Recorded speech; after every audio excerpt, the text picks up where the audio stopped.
Welcome to Books with Noah, a podcast where I talk with my friends about their favorite books.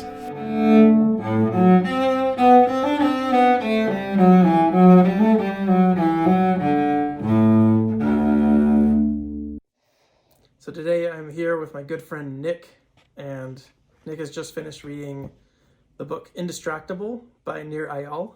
And so I guess the first question is, how did you find out about this book?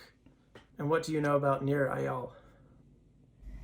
I don't know much about Nir Eyal. Someone that I had met a year ago had recommended this book to me. They mentioned that they worked with this person, I think indirectly, and they recommended both books that Nir has written, the Triggered, which is his book on product development, and Indistractable, which is almost his opposite intentional book. Yes. That's what makes it so great. Yeah, I read Triggered a few weeks ago, and it wasn't applicable to me because I'm not an app developer right now, but it's all about how to make your app as addictive as possible so that way people keep coming back and using it, right? So it's, whereas this book, Indistractable, is the opposite, right? It's how do you take ownership of, your mental energy and attention and focus, right? Yeah, there's this word in ancient Greek, akrasia, that is like our ability to have willpower over doing what we want to be doing. And I think that's what Indistractable is really tackling, that we're trying to, he says this in the beginning chapters, this idea of traction versus indistraction. And traction is us moving towards our goals and getting closer to being who we want to be. Distraction are the things that take us away from that. Yes. Yeah. And I love it. I read the book also, obviously. So, well, cool. So, I guess we kind of touched on it, but the audience is obviously people like us, right? People who maybe work in corporate America, people who just want to be more in control of their own lives and get the things done that they want to get done. Is there anyone who you specifically think needs to read this book? Like maybe some previous coworkers or... I don't know. Me from 3 years ago, 2 years ago, 1 year ago. Yeah. I can think of several friends and coworkers who'd really benefit from, just having some more advice and vocabulary in terms to kind of keep in mind while they're going through their days. I think it's a common problem that we all face, that we want to get done a lot. We want to be productive. A lot of our comfort level and status in society and our ability to connect with people is based on what we achieve and what we get done, fortunately or unfortunately. And I think that we all kind of complain at some point that we didn't get done what we wanted to get done. So having a tool or a set of tools to help us do that is very helpful. Yeah, I agree. And I agree with everything you said, and same applies to me. I think back to work. You and I worked at the same company, and he touches on this a little bit at the end about corporate meetings and how you can kind of set ground rules to help you have a more engaged audience, to not be distracted by technology. And it kind of, he has that theme running through the whole book of, it's up to you to, set rules and decide that you're going to be in the driver's seat rather than, the passenger seat, and the technology is going to, just keep distracting you or, asking for your attention. Because that's what, app developers want, right? They want you to use their product because they usually get paid while you're using their product. So I really liked that sentiment. You have anything to add? Yeah, I can think back very clearly to all these different meetings, probably dozens or maybe even 100 different meetings I've been in where you can tell not everybody's there. People are looking at their phones for the majority of meeting or show up late and leave early and maybe only are present for several minutes of the meeting and are otherwise distracted. And a lot of it is they want to be. Maybe they didn't need to be in the meeting in the first place. That's a different issue or a different book. But yeah, everyone's just, yeah. So how did you... and I was just looking at the, I have the book on Kindle here, and I was looking at all the praise, all of the different people that have said how important this book is. And there's some, Adam Grant is someone who jumps out at me. He's in organizational psychology, and I think professor, lecturer at Wharton School of Business, I think. I actually don't know which one he is, but James Clear's another one. Shane Parrish, who founded Farnham Street, is very big in the personal and professional development community. Tim Urban, lots of people have praised this book. Ariana Huffington, Cal Newport. Cool. Yeah, anyway, very impressive list. Yeah, it is. It's awesome. Curious, what can I ask you some questions too? Sure. Oh, geez. What do you think were some of your biggest aha moments from reading this book? What did you read or learn about for the first time and be like, whoa, this is sort of a paradigm shift for me? Yeah, it's a good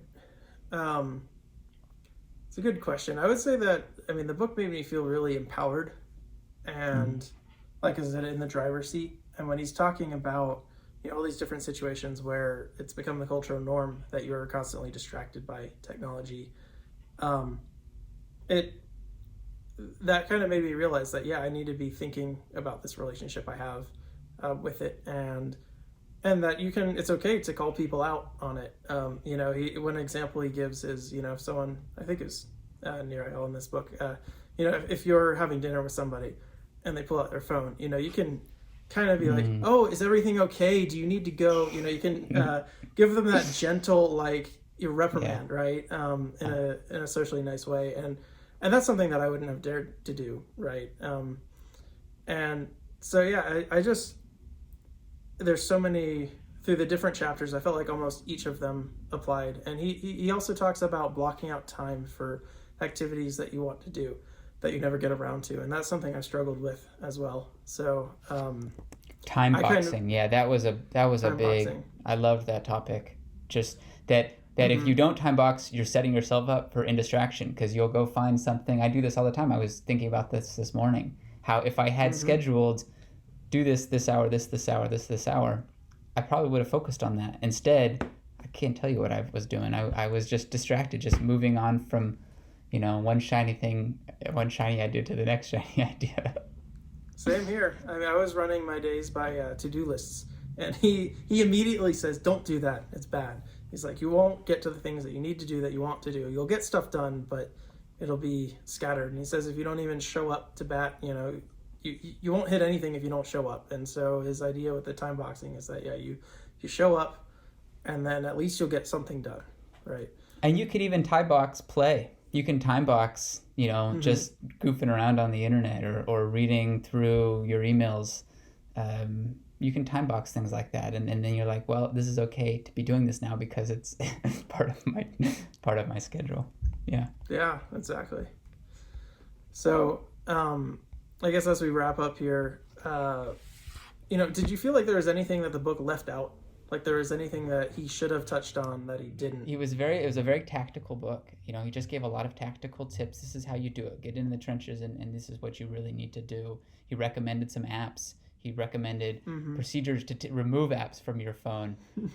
He recommended things that he's invested in. He invested in a company called FocusMate, and I thought that was fascinating. He found that to be so useful, this sort of social accountability, this kind of Pomodoro session with a stranger from, he said it was a med student from the Czech Republic or something, and he got to leave a review. I found that so fascinating. And he liked the product so much he invested in it. Yeah, I think the book, I think it's great. I'll have to think about that, though. Yeah, and I guess that kind of ties into length and pace. I listened to it on Audible. Not that they're a sponsor. And it should be, right? And it was like 4 hours long. It wasn't a lengthy book. I feel like he got through the points he wanted to make. It was artful in terms of craft. He tells you what he's going to talk about. He talks about it. He talks about what he just talked about, if that makes sense. He's a good writer. Yeah, he's a really good writer too. And he, it really struck me in this one scene in the when he was talking about indistraction in the bedroom, and the way he was so playful in talking about his relationship with his wife and saying, we slipped into something more comfortable so we could go lay in our beds and look at our phones. Yeah, exactly. Yeah, that's great. It was really just clever, playful writing. Yeah. It was. Yeah, I agree. All right, so if you had to give, within the context of the genre, a review, scalar 1 to 5, 1 being the book affected you negatively and was a waste of your time, 5 being it was so impactful that, you keep thinking about it afterwards, what would you rate this book? Yeah, it's high up there, probably a 4 or 5. I finished it last week, and I've probably since then I've thought about it at least a dozen times, twice a day, just constantly iterating on like, okay, how do I put this into practice? Like he gave us so much, and how do I actually take the step and harness it? So yeah, very impactful for me. Cool. Yeah, I completely agree. It was powerful and actionable. I feel like a lot of self-help books, I don't know if this falls in that genre, but kind of like make you feel good and maybe give you a different perspective. But I feel like this one was like, here's how you should see things, and here's a bunch of things you can do in your toolkit to really change your life for better. So, well, cool. Was there any other books that this book reminds you of or make you think that, kind of dovetail or go along with it?